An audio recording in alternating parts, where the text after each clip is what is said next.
Today question is the number of element present in the fifth period of periodic table is கேட்டுக்கிறாங்க ஓகேவா. இது வந்து பார்த்தீங்கன்னா நம்ம தேர்ட் சாப்டர்லேருந்து வந்துருக்கு ஓகேவா. 11th ஸ்டாண்டர்டில் third chapter periodic classification periodic elements and it's classification அந்த சாப்டர்லேருந்து வரும். இந்த சாப்டர் வந்து பார்த்தீங்கன்னா நமக்கு வந்து எதுவும் பெருசாக ஃபார்மெல்லாம் கிடையாது, நிறைய ப்ராப்ளம்ஸ்லாம் வராது. இந்த சாப்டர்லேருந்து வரக்கூடிய கொஸ்டின் பார்த்தீங்கன்னா மோஸ்ட்லி டைரக்ட் கொஸ்டினாக தான் இருக்கும் ஓகேவா. இங்கே என்ன கேட்டிருக்காங்கன்னா பீரியாடிக் டேபிள் இருக்கக்கூடிய ஃபிஃப்த் பீரியடில் எத்தனை எலமெண்ட்ஸ் இருக்குன்னு கேட்டுக்கிறாங்க.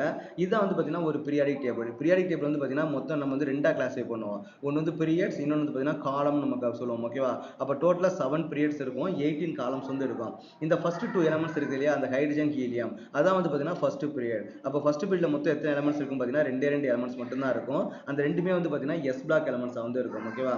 செகண்ட் என்ன பார்த்தீங்கன்னா 8 எலமெண்ட்ஸ் வந்து இருக்கும். செகண்ட் பீரியட் இருக்கு இல்லையா, அது வந்து 8 எலமெண்ட்ஸ் இருக்கும். அதில் 2 எஸ் பிளாக் எலமெண்ட் வந்து இருக்கும், 6 வந்து பார்த்தீங்கன்னா பி பிளாக் எலமெண்ட்ஸ் வந்து இருக்கும் ஓகேவா.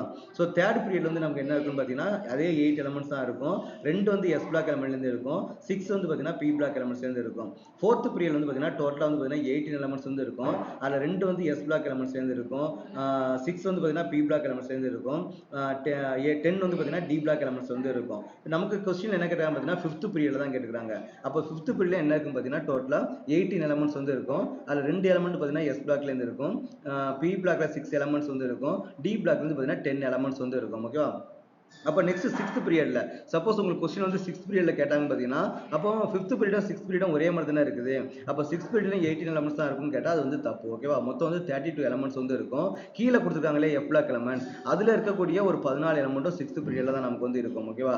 அப்போ சிக்ஸ்த் பீரியடை பொறுத்த வரைக்கும் எஸ் பிளாக் எலமெண்ட்ஸ் வந்து 2 இருக்கும், பி பிளாக் எலமெண்ட்ஸ் வந்து 6 இருக்கும், டி பிளாக் எலமெண்ட்ஸ் வந்து 10 இருக்கும், எஃப் பிளாக் எலமெண்ட்ஸ் வந்து பார்த்தீங்கன்னா 14 வந்து இருக்கும் ஓகேவா. அப்போ செவன்த் பீரியடும் அதே மாதிரி எஸ் பிளாக்லேருந்து 2 எலமெண்ட், பி பிளாக்லேருந்து பார்த்தீங்கன்னா 6 எலமெண்ட், டி பிளாக்லேருந்து 10 எலமெண்ட் அண்ட் 14 எஃப் பிளாக்லேருந்து பார்த்தீங்கன்னா 14 எலமெண்ட்ஸ் வந்து இருக்கும். அப்போ மொத்தமாக வந்து பார்த்தீங்கன்னா இதில் எத்தனை சீரிஸ் வந்து இருக்குது, எத்தனை பீரியட் வந்து இருக்குது, டோட்டலாக வந்து பார்த்தீங்கன்னா 7 பீரியட் தான் இருக்குது. அப்போ கீழே உள்ளதும் பார்த்தீங்கன்னா அது வந்து பீரியட் வந்து சேர்க்க முடியாது, அது 9 பீரியட் வந்து கிடையாது. அதில் வந்து பார்த்தீங்கன்னா சிக்ஸ்த் பீரியட் அண்ட் செவன்த் பீரியட்ல இருக்கக்கூடிய எலமெண்ட்ஸ் தான் அங்கே வைக்க இடம் இல்லைன்றனால கீழே வந்து தனியாக வச்சு எழுதியிருக்காங்க ஓகேவா. அப்போ சிக்ஸ்த் பீரியட்ல இருக்கக்கூடிய எஃப் பிளாக் எலமெண்ட்டும் செவன்த் பீரியட்ல இருக்கக்கூடிய எஃப் பிளாக் எலமெண்ட்ஸ் தான் தனியாக வந்து நம்ம வந்து கீழே வந்து வச்சிருக்காங்க ஓகேவா. ஸோ அப்போ நமக்கு கொஸ்டின் வந்து என்ன கேட்குறாங்க, ஃபிஃப்த் பீரியட்ல எத்தனை எலமெண்ட்ஸ் இருக்குன்னு தான் கேட்டுக்கிறாங்க.